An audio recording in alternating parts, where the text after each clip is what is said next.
지금 부동산 커뮤니티를 켜보십시오. 전세 매물은 넘쳐나는데 들어갈 사람은 없습니다. 한때 전세야말로 한국의 기적이라 불리던 그 제도가 지금 조용히 그러나 확실하게 무너지고 있습니다. 집주인은 전세 보증금을 돌려주지 못해 경매를 맞고 세입자는 평생 모은 돈을 하루아침에 날리고 있습니다. 은행은 늘어나는 보증사고에 긴장하고 있고 정부는 대책을 내놓아도 구멍난 배는 계속 가라앉습니다. 숫자는 거짓말을 하지 않습니다. 전세 보증 사고는 매년 사상 최고치를 갈아치우고 역전세는 전국적으로 확산되며 깡통전세 지역은 지도에 빨간색으로 덮여가고 있습니다. 전세, 이 제도에 대체 무슨 일이 벌어진 걸까요? 정말 단순히 집값이 떨어져서일까요? 아니면 우리가 지금까지 진실을 외면해왔던 걸까요? 오늘 우리는 60년간 대한민국을 지탱해온 전세제도의 몰락, 그리고 그 속에 숨겨진 경제적 붕괴의 메커니즘을 아주 낱낱이 파헤쳐 보겠습니다. 1950에서 60년대 한국은 돈이 귀했습니다. 은행이 없고 금융이 없었고 이자를 받을 길도 마땅치 않았죠. 그때 등장한 것이 전세였습니다. 세입자는 몇 년 동안 집을 쓰는 대신 큰 목돈을 집주인에게 맡기고 집주인은 그 돈을 굴려 이익을 남길 수 있는 구조. 세계 어떤 나라에도 없는 한국만의 독특한 임대 시스템이었습니다. 전세는 곧 기적이 되었습니다. 고금리 시대에는 집주인이 맡긴 돈만으로도 큰 이익을 냈고 세입자는 월세 없이 거주할 수 있었습니다.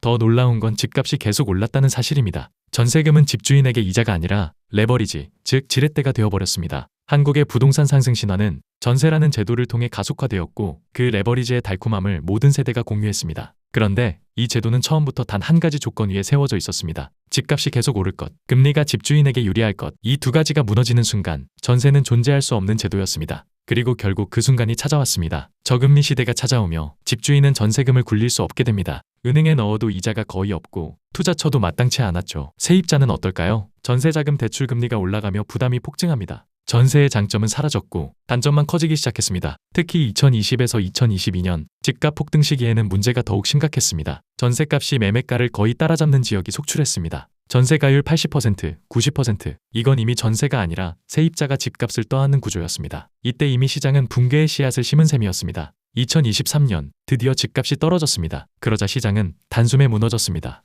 역전세, 세입자가 계약 종료 후 집을 나가려는데 새로운 세입자가 들어오지 않는 상황. 새 세입자가 줄 돈이 없으니 집주인은 기존 세입자의 보증금을 돌려줄 돈이 없습니다. 그리고 다음 순간 깡통 전세, 집값이 보증금보다 낮아지는 지역이 늘어났습니다. 집을 팔아도 보증금을 충당할 수 없으니 집주인은 파산하고 세입자는 전 재산을 잃습니다. 전국의 법원은 전세 분쟁 예약으로 가득 차고 경매 물량은 폭증하며 보증사고 금액은 사상 최고치를 경신합니다. 전세 시스템이 동시에 전방위적으로 붕괴하는 장면입니다. 많은 사람들이 말합니다. 정책 실패 때문이다. 집값 때문이고 금리 때문이다. 물론 부분적으로 맞는 말입니다. 하지만 진짜 핵심은 따로 있습니다. 첫째, 집값은 반드시 오른다는 60년간의 환상. 전세는 부동산 상승 시대에만 존재할 수 있는 제도였습니다. 집값이 떨어지면 전세는 설계상 존재할 수 없습니다. 둘째, 전세가 매매가를 따라붙는 이상현상. 세입자가 사실상 집값 하락 리스크를 떠안는 구조. 세계 어디에도 없는 제도가였습니다. 셋째, 레버리지 중독. 세입자도 집주인도 투자자도 전세를 이용해 레버리지를 극대화했습니다. 그러나 레버리지는 언제나 같은 결말을 맞습니다.